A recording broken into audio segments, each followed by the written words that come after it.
Hello students, welcome to my channel B study. जैसे कि आप लोगों को पता है, हम आपका बैक टू बैक सीरीज पूरा लेकर के आ रहे हैं। आपके अलग अलग सब्जेक्ट्स का हमने सिलेबस बता दिया है एंड सिलेबस के अकॉर्डिंग अब आपका धीरे धीरे एक एक चैप्टर हम कवर करवा रहे हैं।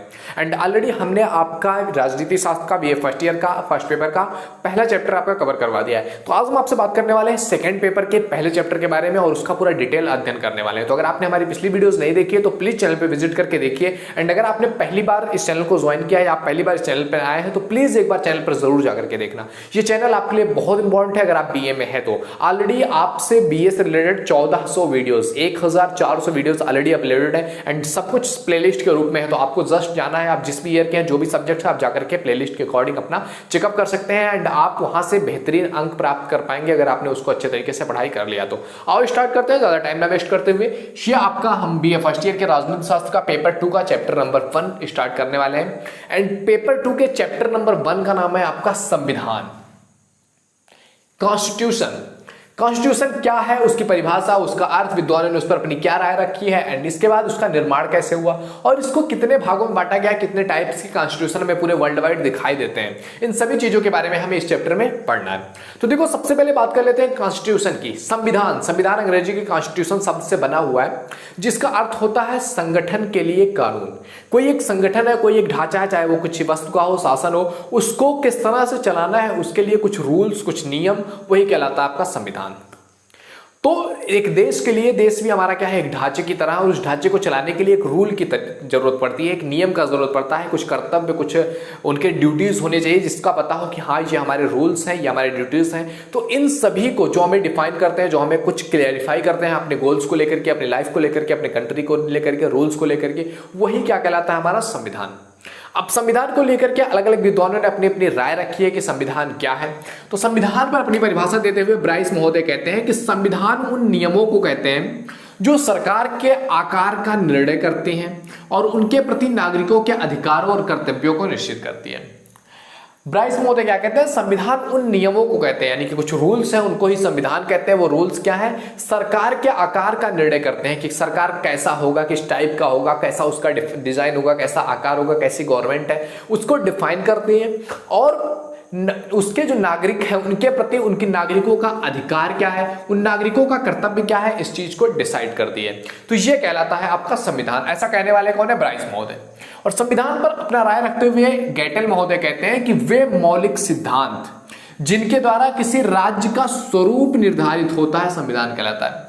यानी कि वो रूल्स, वो सिद्धांत, तो मेन रूप से जो सिद्धांत हैं जिनके द्वारा किसी राज्य का आकार, स्वरूप, जो इन्होंने कहा है कि आकार का निर्णय होता है, आकार स्वरूप का पता चलता है कि ये राज्य कैसा है, इसमें कौन कौन से रूल्स हैं, उन रूल्स को कहते हैं हम संविधान।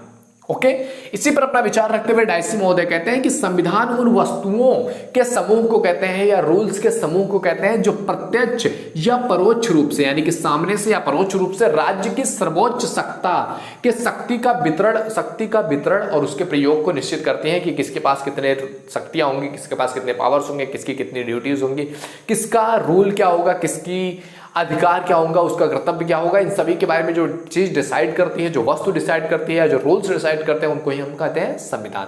तो इस तरह से संविधान के बारे में कई सारी जो है दिया गया, कई सारी परिभाषाएं दी गई। तो इससे समय पता चलता है कि संविधान क्या है। संविधान कुछ ऐसे रूल है, कुछ ऐसे नियम है जो किसी राज्य को, किसी राष्ट्र को चलाते हैं। अब संविधान को लेकर के बहुत सारे टाइप्स, बहुत सारा वर्गीकरण के रूप में इसमें बात किया गया है कि संविधान का वर्गीकरण कैसे कैसे किया गया है। तो संविधान का वर्गीकरण मेनली 3 रूप में किया गया है, 3 तरह से संविधान को समझा जा सकता है। इसमें सबसे पहला टॉपिक आता है आपका संविधान की उत्पत्ति के आधार पर। संविधान की उत्पत्ति के आधार पर संविधान को 2 भागों में बांटा गया है कि उत्पत्ति कैसे हुई संविधान की। पूरे वर्ल्ड वाइड संविधान की बात हो रही है, इंडियन संविधान की बात नहीं हो रही है, वर्ल्ड वाइड संविधान की बात हो रही है कि पूरी दुनिया में जो भी संविधान बनाए गए उनको हम अगर उत्पत्ति के आधार पर देखते हैं तो कितने भागों में देख सकते हैं, 2 भागों में। इसमें पहला आता है आपका विकसित संविधान और दूसरा आता है आपका निर्मित संविधान। 2 तरह से बांटा जा सकता है। अब देखो, समझो विकसित और निर्मित संविधान में क्या अंतर है और उनकी क्या परिभाषाएं हैं। तो देखो, विकसित संविधान ऐसे संविधान होते हैं जिनका निर्माण कोई संविधान सभा के रूप में नहीं किया जाता है। इसका निर्माण इतिहास और धीरे धीरे चली आ रही परंपराओं और विकास के स्वरूप होता है। यानी कि इसका निर्माण कहीं पर कोई संविधान सभा नहीं लगाई जाती है कि क्या रूल्स होने चाहिए, क्या संविधान होना चाहिए और उसके अकॉर्डिंग बना दिया गया, लिख दिया गया। ऑफिशियली ये संविधान जो होते हैं वो विकसित संविधान होते हैं, ये लिखित नहीं होते हैं ये संविधान। ये धीरे धीरे समाज में कुछ प्रॉब्लम्स आ रही है, कुछ न्यायालय में कुछ निर्णय लिया गया, उस निर्णय के आधार पर संविधान बन गया, रूल बन गया, या कुछ प्रथाएं हैं, कुछ परंपराएं हैं जो पुराने समय से चली आ रही है, उनको धीरे धीरे ऑब्जर्व करके एक संविधान का निर्माण हो जा रहा है। उस संविधान को कहते हैं हम विकसित संविधान। और जो इंग्लैंड का संविधान है वो इसका बेस्ट एग्जांपल है। इंग्लैंड का संविधान विकसित संविधान का बहुत महत्वपूर्ण एग्जांपल है। एंड दूसरा संविधान जो हम देख पा रहे हैं, निर्मित संविधान। निर्मित मतलब क्या होता है? जिसे बनाया गया हो। तो ये ऑब्वियसली इस संविधान का निर्माण संविधान सभा के रूप में होता है, और ज्यादातर जो चांसेस रहते हैं इस तरह के निर्मित संविधान अक्सर लिखित संविधान हुआ करते हैं, जिनको लिखा जाता है, जिनको एक संविधान सभा के द्वारा इकट्ठा होकर के बनाया जाता है। और ये जो आपका विकसित संविधान है उसकी अपेक्षा ये थोड़े से कठोर संविधान भी होते हैं, क्योंकि ये लिखित होते हैं, एग्जैक्टली चीजें पता होती हैं।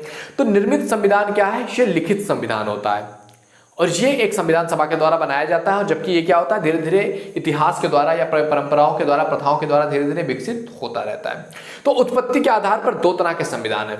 एंड इसके बाद देखिए अगला टॉपिक जो है संविधान को लेकर के, वो है संविधान में प्रथाओं और कानूनों के अनुपात के आधार पर, कि प्रथा और कानून के आधार पर ये किया गया। क्योंकि प्रथा क्या होता है? जो समाज मानता चला आ रहा है कि ऐसा होना चाहिए या होता है। और कानून क्या है? जो आपका गवर्नमेंट है उसके हिसाब से कोई लीगल चीज है, वो क्या है? कानून। तो इसमें इस आधार पर भी संविधान दो तरह का है, लिखित और अलिखित। लिखित संविधान कौन से हैं? वे संविधान जिनका निर्माण संविधान सभा के द्वारा बनाया गया है, जिनका निर्माण संविधान सभा जो इकट्ठा की गई है उनके द्वारा किया गया है, जो कि लिखा गया है, यानी कि जो भी संविधान बनाया जा रहा है उसको लिखा जा रहा है। इसको कह सकते हैं हम एक तरह से निर्मित संविधान, क्योंकि निर्मित संविधान ही है जो जिसका निर्माण किया गया उसी को लिखा जाएगा। और ये बेसिकली क्या होते हैं? थोड़े से रिजिड होते हैं, थोड़े से कठोर ये कॉन्स्टिट्यूशन होता है। एंड इस तरह के कॉन्स्टिट्यूशन के बारे में एग्जाम्पल दिया जाए, अमेरिका का कॉन्स्टिट्यूशन हो गया, फ्रांस का कॉन्स्टिट्यूशन हो गया, इंडियन कॉन्स्टिट्यूशन हो गया, ये सब संविधान क्या है? लिखित संविधान के अंतर्गत आते हैं। और दूसरा संविधान वो कौन सा है? अलिखित संविधान। वे संविधान जिनको लिखा ना गया हो, जिनको संविधान सभा में निर्माण ना किया गया हो, जो धीरे धीरे प्रथाओं के साथ, कानून जो है लोक रीतियों के साथ विकसित हुए हो, न्यायालयों के निर्णयों के साथ विकसित हुए हो, उसको कहते हैं अलिखित संविधान, जिसका इंग्लैंड बेस्ट एग्जाम्पल है, आपने देखा ही है। एंड इसके बाद देखते हैं तीसरा जो आपका टाइप है संविधान का वर्गीकरण का, वो है संविधान की परिवर्तनशीलता के आधार पर वर्गीकरण। संविधान के परिवर्तन के आधार पर कि संविधान में कैसे परिवर्तन लाया जा सकता है, उसके अकॉर्डिंग दो तरह के संविधान पाए जाते हैं। इसमें पहला संविधान इसमें आता है आपका लचीला या सुपरिवर्तनशील। लचीला व सुपरिवर्तनशील मतलब कि ऐसा कानून, ऐसा सिस्टम, ऐसा संविधान जो लचीला हो, और सुपरिवर्तनशील मतलब जिसको आसानी से बदला जा सकता हो। और इसका एग्जाम्पल है आपका अमेरिका का संविधान, कि सुपरिवर्तनशील और लचीला संविधान है, यानी कि ऐसा संविधान जिसका निर्माण, जो बदलाव है, जो चेंजेज है, उसमें जो आम संविधान उस कंट्री में आम संविधान, नॉर्मल संविधान होते हैं या नॉर्मल रूल्स हैं, जैसे उसको चेंज किया जाता है, वैसे ही किसी संवैधानिक रूल को चेंज कर दिया जाए, इतना इजी हो। ऐसे होता है इंग्लैंड में, जैसे कि जिस तरह से किसी सड़क पर कैसे चलना चाहिए, गाड़ियों के लिए क्या रूल है, जैसे उस रूल को चेंज किया जा सकता है, वैसे ही संविधान को भी चेंज किया जा सकता है, किसी भी चीज को। तो ये कहलाता है आपका सुपरिवर्तनशील या लचीला संविधान। एंड दूसरा है आपका टॉपिक, वो है कठोर या दुष्परिवर्तनशील सिद्धांत संविधान। कठोर और दुष्परिवर्तनशील यानी कि जिसको परिवर्तन करना इतना इजी नहीं हो, उसके लिए काफी हार्ड एफर्ट लगाना पड़े।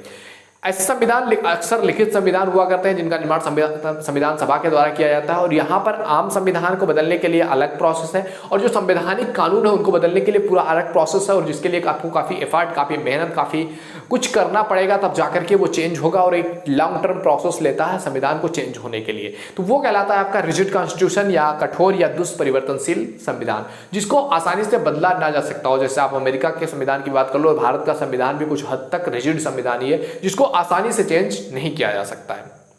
तो इस तरह से दो टाइप्स के आपके जो है परिवर्तनशीलता के आधार पर दो तरह के संविधान हो गए। अब इसके बाद आओ देखते हैं ये जो संविधान बनाए गए, जैसे परिवर्तनशील संविधान के बारे में कई बार बात होता है, और बहुत सारे क्वेश्चन आपके परिवर्तनशील संविधान से बनते हैं कि क्या है परिवर्तनशील संविधान, इसकी इंपॉर्टेंस क्या है, इसके गुण क्या है, इसके दोष क्या है। तो ये जानना आपके लिए बहुत इंपॉर्टेंट है। तो परिवर्तनशील संविधान जो बना है, इस परिवर्तनशील संविधान के गुण क्या है, इसके बारे में बात करना है। तो परिवर्तनशील संविधान का पहला गुण है यह राष्ट्र के विकास के लिए सहायक होता है। क्या? राष्ट्र के विकास में सहायक होता है कि व्यक्ति के विकास में यह बाधा नहीं डालता है। अगर व्यक्ति को किसी तरह के संविधान की आवश्यकता है तो उस तरह का संविधान बनाया जाता है जिससे कि नागरिकों का विकास हो सके, तो यह व्यक्ति के विकास में सहायक होता है। दूसरी चीज है क्रांति को रोकने में सहायक होता है। ये जो संविधान होता है परिवर्तनशील, जिनमें आसानी से परिवर्तन किया जा सकता है, ये देश में हुए किसी क्रांति को रोकने के लिए बहुत इंपॉर्टेंट भूमिका निभाते हैं। अगर देश में कोई क्रांति हो गई है किसी चीज को लेकर के, तो धीरे से उसके कानून को क्या किया जा सकता है, फोल्ड किया जा सकता है, जो है मोड़ा जा सकता है या बढ़ाया जा सकता है, यानी कि परिवर्तन किया जा सकता है कि जिस चीज से अगर लोगों को इश्यू है उस चीज को चेंज कर दिया गया, एंड जब मामला ठंडा हो गया तो फिर से उसको ठीक किया जा सकता है। तो ये संविधान जो है क्रांति के टाइम पे बहुत महत्वपूर्ण होता है। और जबकि कोई रिजिड अगर कॉन्स्टिट्यूशन है तो वो क्या होगा, वो चेंज नहीं होने वाला है। तो लोगों का आक्रोश, लोगों का गुस्सा धीरे धीरे बढ़ता रहेगा और ये बड़े विद्रोह में आ जाता है सामने। एंड तीसरी चीज है संकट काल के लिए उपयुक्त है। संकट काल के टाइम पे भी काफी उपयुक्त है। अगर कोई संकट आ जा रहा है तो उसके अकॉर्डिंग इसको चेंज किया जा सकता है। तो इस तरह से संविधान के ये गुण हैं। संविधान के कुछ दोष भी है परिवर्तनशील संविधान का, जिसका कई बार आपने इसको अपने लाइफ में भी एग्जाम्पल के रूप में इसको अपने लाइफ में भी एक्सपीरियंस किया होगा। ये चीजें मुझे बताना जरूर कमेंट करके। जैसे कि पहला है आपका अस्पष्ट, अनिश्चित और अस्थायित्व का अभाव। यानी कि जो परिवर्तनशील संविधान होता है वो अनिश्चित होता है, अस्थायित्व होता है, उसमें कोई अस्थायित्व नहीं होता, उसको पता ही नहीं होता कब क्या चेंज हो जाएगा। उसमें अस्पष्टता की कमी आने लगती है क्योंकि उसको कभी भी चेंज किया जा सकता है। कुछ लोग, आप जैसे कि अभी कुछ चीज पढ़ रहे हो, आप कोई रूल्स है उसको पढ़ रहे हो कि ये रूल्स है, अब वो रूल्स को लेकर के किताब लिखा गया है 10 साल पहले, तो जो रूल था और आज अगर वो बहुत तेजी से परिवर्तन हो रहा है, परिवर्तनशीलता को बहुत महत्व दिया जा रहा है, परिवर्तन बार बार हो रहा है, तो आपने जो रूल्स पढ़ रखा है वो रूल्स आपको पता ही नहीं होगा कि एग्जैक्ट रूल क्या है, क्योंकि चेंजेस डेली हो रहे हैं। तो इससे क्या होगी, अस्पष्टता और अनिश्चितता और अस्थायित्व की जो अस्थायित्व की भावना है उसका वो अस्थायित्व की भावना बढ़ने लगेगी, अस्थायित्व का अभाव हो जाएगा। दूसरी चीज है इसमें राजनीतिक दलों का खिलौना बन के रह जाएगा। या एग्जैक्टली अगर किसी राजनीतिक पार्टी ने बहुमत से जीत हासिल किया है या आधे से ज्यादा मत से जीत हासिल किया है तो क्या होगा, क्या होता है कानून बनाने के लिए कि 2/3 से ज्यादा लोगों ने अगर वोट कर दिया तो वो कानून पास कर दिया जाता है। अगर किसी पार्टी ने बहुमत कर लिया है तो क्या होगा, जो संविधान है वो भी उसको अपने अनुसार चेंज कर सकते हैं, जो भी, क्योंकि उनकी पार्टी होगी, उनके लोग होंगे, वो बोलेंगे कोई कानून और लोग उसका समर्थन कर देंगे, कानून में चेंज हो गया। तो क्या होगा, अगर वो इतना आसान हो गया संविधान को परिवर्तन करना, तो वो क्या हो जाएगा, राजनीतिक दलों के लिए खिलौना हो जाएगा। वो जब चाहेंगे अपने अकॉर्डिंग चेंज करेंगे, जब चाहेंगे अपने अकॉर्डिंग उसको खत्म कर देंगे। तो ये राजनीतिक दलों का खिलौना बन करके रह जाएगा। तो परिवर्तनशील संविधान का दूसरा ये अवगुण है। तीसरा, संघात्मक राज्यों के लिए अनुपयुक्त है, यानी कि ऐसे राज्य जो संघ के रूप में है। संघ किसे कहते हैं, कई राज्यों का समूह। जैसे कई राज्य मिलकर के एक देश बनते हैं, जैसे कि भारत कई राज्यों से 27, 28, 29 राज्यों का हमारा जो भारत है, ये एक साथ मिलकर के एक संघ राज्य बना हुआ है, जिसका सेंटर है, केंद्र है दिल्ली। अब अलग अलग प्रदेश है, अलग अलग प्रदेशों के लिए कुछ चीजें जरूरी है, एंड सेंटर ने उस पर कब्जा कर लिया क्योंकि सेंटर का सभी पर पावर है। तो वो कोई ऐसे रूल बना रहा है जो सब राज्यों के लिए अच्छा नहीं है, कुछ राज्यों के लिए अच्छा, कुछ राज्यों के लिए बेकार है। तो इससे क्या होगा, तो ये संघ जो अगर वो बार बार चेंजेस कर रहे हैं अपने अकॉर्डिंग, या जिस राज्य में, जैसे मान लिया दिल्ली में सरकार और दिल्ली के लिए कुछ अच्छी चाहिए तो वहां पर उन्होंने चेंज कर दिया, वो पूरे देश में लागू हो रहा है। तो संघ वाले राज्यों के लिए यह अनुपयुक्त माना जाता है बार बार चेंजेबल होना, क्योंकि एक बार आपने सब कुछ डिजाइन कर लिया कि हाँ इस तरह से करना है, अब बार बार आप उसमें चेंज करोगे, अपने रूल्स, अपनी अथॉरिटीज, अपने पावर्स धीरे धीरे बढ़ाते चले जाओगे। सेंटर ने कहा हमारे पास इतने सारे पावर्स हैं, स्टेट को ये पावर नहीं दिया जाएगा, तो ये गलत चीजें हो जाती हैं। तो संघात्मक राज्यों के लिए यह अनुपयुक्त हो जाता है। अगला चीज है नागरिकों के अधिकारों के लिए खतरा होता है। डेफिनेटली नागरिकों के अधिकारों के लिए खतरा होता है, क्योंकि जो राजनेता होगा वो अपने अकॉर्डिंग चीजें चेंज कर रहा होगा, अपने अकॉर्डिंग जो रूल्स बनाने हैं, जो संविधान में चेंजेस करने हैं, वो अपने अकॉर्डिंग चेंज करेगा। उसमें जनता के अधिकारों पर खतरा भी मंडरा सकता है। अगला टॉपिक है देश हित के लिए खतरा है। जी हाँ, देश हित के लिए भी खतरा है, क्योंकि देखो ये जो परिवर्तनशील संविधान है, ये एक ऐसा देश जहां पर जनता को उतना ज्यादा शिक्षा ना मिला हो, जनता अशिक्षित हो, वहां के लिए बहुत डेंजर रूप में काम कर सकता है, क्योंकि राजनेता इसका बहुत बेहतरीन यूज कर सकते हैं। राजनेता अपने फायदे के लिए इसका जितना चाहे उतना यूज कर सकते हैं, क्योंकि जनता को वो कुछ पैसे फेंक करके या कुछ नशीली दवाओं, नशीली चीजें, दारू शराब आपने देखा होगा, इसका यूज करके क्या करते हैं, जनता को बेवकूफ बना देते हैं और पावर में आ जाते हैं, और एक बार पावर में आने के बाद वो जो चाहे वो कर सकते हैं। तो इसके लिए ऐसे राज्य, ऐसे देश जहां पर जनता काफी शिक्षित है, काफी स्मार्ट है, अपने आप को लेकर के, अपने समाज को लेकर के जागरूक है, वहां के लिए थोड़ा सा सही हो सकता है। लेकिन जो समाज अशिक्षित है, जहां के लोगों के बारे में नहीं पता है, लोगों को उसके बारे में ज्यादा जानकारी नहीं है, ज्यादा नॉलेज नहीं रखते, ज्यादा जो है देश के लिए काम नहीं कर रहे होते या ज्यादा अवेयर नहीं होते हैं, तो उस समाज के लिए काफी खतरा हो जाता है। तो देश हित के लिए भी ये क्या है, खतरा है। तो इस तरह से हमने देखा संविधान क्या है, संविधान की परिभाषाएं क्या है, संविधान के टाइप्स क्या है, कितने कितने तरह से संविधान बनाए जा सकते हैं, संविधान में कौन से संविधान का किस तरह का गुण है, क्या दोष है, ये सारा कुछ हमने समझा। तो आई होप ये वीडियो तुम्हें पसंद आया होगा। पहले चैप्टर में हमें यही पढ़ना है। अब इसके बाद हम सेकंड टॉपिक जो देखेंगे, अलग अलग तरीके के संविधान का निर्माण कैसे होता है, अलग अलग जगहों पर अलग अलग कंट्रीज में संविधान किस तरह से, वो सारा कुछ हम समझने वाले हैं। तो आई होप वीडियो तुम्हें पसंद आया होगा। वीडियो पसंद आए तो लाइक जरूर करो। पहली बार चैनल पे आए please visit the channel, it is the most fun channel. If you are in BA तो एक बार जाकर के विजिट जरूर कर लेना। ओके, मिलते हैं आपसे अगले वीडियो में, तब तक के लिए जय हिंद, जय Bharat, thank you, bye bye.